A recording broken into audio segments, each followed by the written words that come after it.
প্রিয় ভিউয়ার্স, আমি প্রায় দীর্ঘদিন থেকে অসুস্থ হওয়ার কারণে আপনাদের সামনে রেগুলার বেসিসে কোয়ালিটি ভিডিও নিয়ে আসতে পারছি না, আর এই কারণে আমি আপনাদের কাছে আন্তরিকভাবে দুঃখিত। তবে ফুললি সুস্থ হয়ে গেলে আপনাদের জন্য কিছু ইনক্রেডিবল ভিডিও নিয়ে আসবো, যেটা অবশ্যই আপনাদেরকে ভালো লাগতেই পারে। আর এই প্রত্যাশা নিয়ে শুরু করতে যাচ্ছি আজকের tech news. So let's begin. তো প্রথমের যে নিউজটি আসছে, এটি আসছে এএমডিকে কেন্দ্র করে। আর আপনারা জানেন এএমডি রাইজেন X3D কতটা পপুলার হয়ে থাকে, বিশেষ করে যদি আমি রাইজেন 7 8700 X3Dর কথা বলি, গেমারদের প্রথম চয়েসের জিনিস। তবে বর্তমান সময়ে যে নিউজটি আসছে অরিজিনালি ফ্রম, আপনারা হয়তো অনেকেই চিনে থাকেন যে DER8 যে চ্যানেলটি আছে, ইউটিউব চ্যানেল, তো সেখান থেকে একটা চাঞ্চল্যকর তথ্য চলে এসেছে, অর্থাৎ রাইজেন 7 7800 X3D বর্তমান সময়ের জন্য ফেকও পাওয়া যাচ্ছে।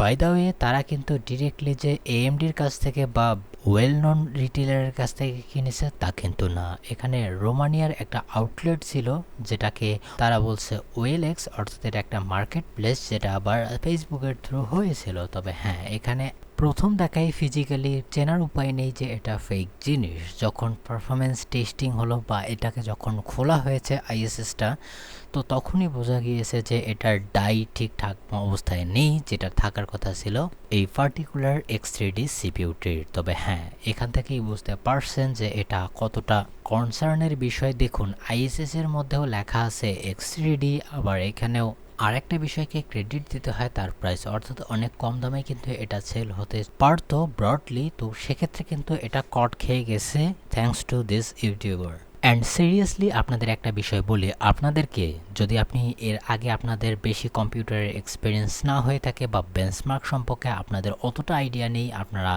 জাস্ট গেমিং করছেন বা বিভিন্ন কাজের পারপাসে নিচ্ছেন, তো সেক্ষেত্রে যদি আপনারা গেমিংয়ের জন্য এই সিপিইউটি নিতে চান, আমি জানি এটা AM5 সকেটেরই একটা ভালো মানের সিপিইউ, যেটা অবশ্যই ট্রেমেন্ডাস একটা ভালো পারফরমেন্স দিতেই পারে। তো সেক্ষেত্রে যদি এই সিপিইউটি আপনার হাতে তুলে দেওয়া যায়, আপনারা কিন্তু ওটা বুঝতে পারবেন না ভালোভাবে যে এটা আসলেই যে আমি পার্টিকুলার সিপিইউটি কিনেছিলাম টাকা দিয়ে সেটি কিনা। আর সেটা যদি না হয়ে থাকে তো আপনার একটা বিশাল লস। আর এটা কিন্তু ইউরোপের মতো কান্ট্রিতেও হয়েছে, যদিও রোমানিয়া ততটাও সমৃদ্ধশালী একটা দেশ নয়, তবে বাংলাদেশেও যদি এটার প্রভাব চলে আসে, বাকিটা সাধারণ ক্রেতার উপর। তবে যাই হোক না কেন, এএমডির আরেকটা ভালো বিষয় আমাদের সামনে চলে এসেছে, তাদের সদ্য লঞ্চকৃত রাইজেন 9 9900X এর মতো সিপিইউ, যেটা আমার দিস টাইম ফেভারিট সিপিইউ, সেটার প্রাইস আরও 12% ড্রপ হয়েছে। অ্যান্ড যদি কথা বলি 9950X এর, সেটাও চিপার হয়েছে প্রায় $30 কাছাকাছি, সেটা শুধুমাত্র ইউএস এর জন্য। তবে এর ইম্প্যাক্ট কিন্তু আমরা বাংলাদেশে বরাবর দেখে আসছি, যেটা নতুন কিছু নয়।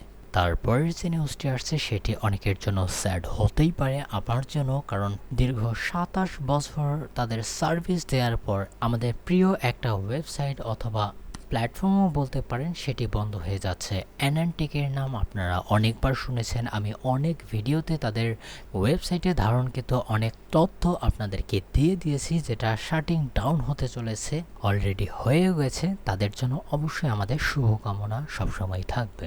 তারপরের যে নিউজটি আসছে সেটি আসছে নাসার কাছ থেকে। আর নাসার যে সোলার সয়েলার যে ছিল প্রজেক্টের কথা বলছি, সেটা সাকসেসফুলি ডিপ্লয় হয়ে গেছে এই সেলের জন্য।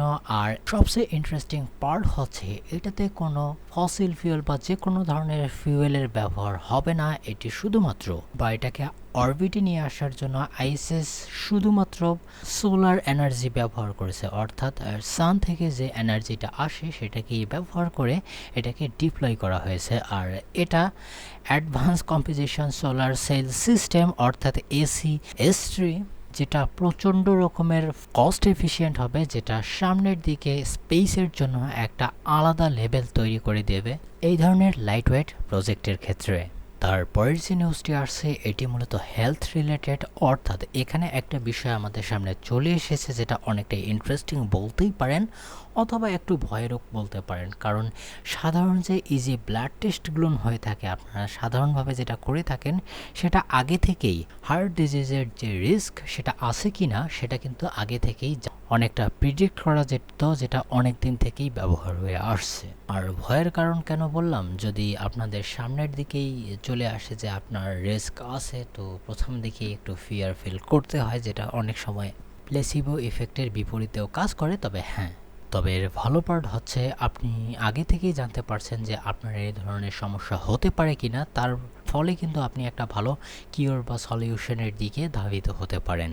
তারপরের যে নিউজটি আসছে বা রুমারটি আসছে, সেটি আসছে অ্যাপেলকে কেন্দ্র করে। আর কেন জানি না, আমি জানি না, অ্যাপেলের ভিডিও করলে রিচ বেশি পাই না। তবে যাই হোক, তারা M4 Pro এবং ম্যাক্স নিয়ে কাজ করতে যাচ্ছে, যার ফলে আমরা ম্যাকবুক প্রো এবং এর যে মিনি ভার্সনগুলো হয়ে থাকে, ম্যাক মিনি বা সাধারণ ম্যাক প্রো, সেগুলো হয়তো বা এগুলোর সাথে ইনক্লুড হয়ে আসতে পারে, তাও আবার নভেম্বরের দিকে।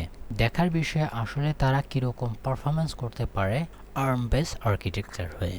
অ্যান্ড শেষের যে নিউজটি আসছে সেটি কোয়াইট ইন্টারেস্টিং হতে চলেছে। এখানে দুইভাবে আমি কভার করব। প্রথমেই যদি আমি কথা বলি মাইক্রনের কথা, তো তারা GDDR7 নিয়ে কাজ করছে। হ্যাঁ, আপনারা বলতে পারেন যে এটা কি ধরনের কথা, যে আমরা তো আগে থেকেই জানি তারা কাজ করছে GDDR7 এর উপর। ওয়েল, তো আপনাদেরকে বলছি এটা ওয়ান বোর্ড মেমোরি সলিউশন হতে চলেছে। অর্থাৎ আপনারা যে পাওয়ারফুল এপিইউগুলো দেখে থাকেন, সেগুলোতে কিন্তু কোনো VRAM-এর ইনক্লুডেশন থাকে না। তার ফলে হয় কি, পারফরমেন্স অনেক সময় রিলাই করে তাদের সিস্টেম মেমোরির উপর, অর্থাৎ র্যামের উপরে। তবে তারা কাজ করছে কি জানেন, এপিইউতেই যাতে এটাকে বিল্ড আপ করে দেওয়া যায়, তার ফলে গেমিং যে পারফরমেন্স আপনারা পাবেন সেটা আউটস্ট্যান্ডিং হতে চলেছে। তো এটার জন্য তো অবশ্যই একটা লাইক দেওয়া উচিত এই ভিডিওতে। অ্যান্ড চলে যাই আমাদের শেষের নিউজে। আর এটাও আসছে AMD-কে কেন্দ্র করে, কারণ তাদের আপকামিং যে সকল গ্রাফিক কার্ড আসবে 8000 সিরিজের, তো সেগুলোর কিছু লিক আমাদের সামনে অলরেডি চলে এসেছে। তবে ইন্টারেস্টিং করা বিষয় হচ্ছে AMD হয়তো বা এবার আমাদের বাজেট বা মিড রেঞ্জ ক্যাটাগরির যারা গেমার আছে তাদেরকেই বেশি ফোকাস করতে যাচ্ছে। নাভি 44 XL এই পার্টিকুলার জিপিইউটিকে স্পটেড করা গেছে, যেটা অবশ্যই কোনো একটা শিপিং ম্যানিফেস্টেই ছিল।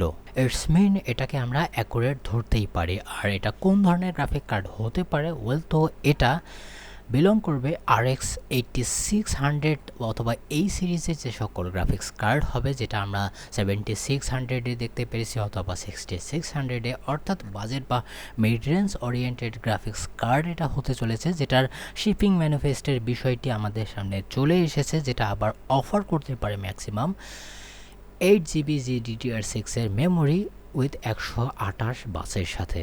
আর যদি মেমোরি স্পিডের কথা বলি তো 18 Gbps এটা আসবে। আর যদি ইনফিনিটি ক্যাশের কথা বলি তো 48-এর কাছাকাছি এটা আপনাকে অফার করতে পারে। তাই আমরা বলতেই পারি AMD হয়তোবা আমাদের জন্য ফোকাস করে সামনের দিকে এই ধরনের গ্রাফিক কার্ডগুলো নিয়ে আসতে পারে, যেমনটা আমরা তাদের রাইজেন রিসেন্ট লঞ্চে দেখেছি। তারা ছোটো যে সকল CPU ছিল বা মিড রেঞ্জ ক্যাটাগরি, সেগুলো কিন্তু আমাদের সামনে আগে নিয়ে এসেছে, তারপরে করেছে তাদের ফ্ল্যাগশিপগুলো।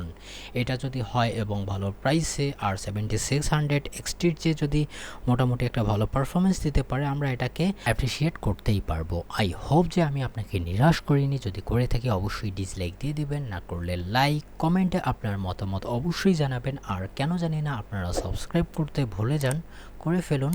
দেখা হবে নেক্সট কোনো ইন্টারেস্টিং ভিডিওতে। ভালো থাকবেন, সুস্থ থাকবেন, বাই বাই।